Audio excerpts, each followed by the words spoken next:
So we're here today at the Crown Plaza in Cherry Hill, New Jersey. They've been kind enough to allow me to use their ballroom. As you can see back here, we have our models Claire, we have Corey, and we have Harry, who's going to act as my assistant today. And they've been kind enough to let me use the room, and we can see that it's not set up for a wedding, but it is dark enough to be a wedding. Minus the decorative lighting. We don't have uplights. We don't have all types of colored gelled lighting, which is something that we really want to maintain. What we do have that sort of emulates uplighting are the sconces that you see on the walls. So I'm going to demonstrate how I'm going to balance the light with these flash benders to give me light on the subject while still allowing the ambiance to be maintained. The Velcro system allows me to take this and put it on any type of flash system. So here we have an emulated first dance, if you will. I've got Harry, which is off to camera left. I would generally be standing a fair distance away from my subject. I generally like to shoot this fairly long, so I've got my 70-200 on here. And we've got our large Rogue flash bender on top of my SB5000. And what I'm going to try to do is I'm going to try to stay about 2 stops below my ambient light reading. I might be shooting at, and I am shooting at about 1/30 of a second.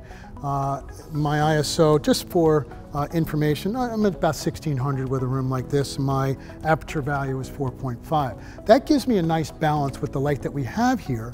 It's going to give me a nice quality of light, but here's where this really comes in handy. I'm not bouncing the light, creating an increased amount of ambient light in the room. I don't want that. I just want this little softbox to cast a little bit of light on their faces, and I actually want to sort of just paint where I want that light to go instead of dispersing where that light's going to go. There is a big difference. One of the other things I love about these benders is how small they are, and it's going to soften the light. I can also shoot it on camera, or I can take it off camera. On camera I use quite a bit when I shoot Horas, for example, which is a Jewish wedding dance, or if there's a lot of little circly thingies going on at one of these weddings where it's a little bit cramped. When I have a little bit more space, I'll take it off the camera so I can create a little bit more texture, a little more dimension. I'll move the flash around a little bit. I can get kind of ghoulish if I want to by putting it there. But what I'm continuing to do is balance my light beautifully, where I'm not bouncing the light all over into the ceiling, I'm not bringing the ambient light level up, and I'm controlling where that light is going. So here's what we've done. As you can see, we are not in an area where it's a 6-figure wedding. We're in a hotel ballroom, and we've got some ambiance lighting, but it's not really decorative light that we'd see at an actual wedding. But what it does, it sort of emulates the quantity of light.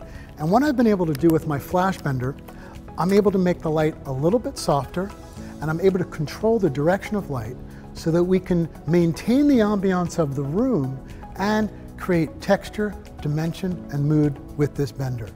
My name is Cliff Mountner. I'm a wedding photographer, and I hope you've enjoyed this lesson.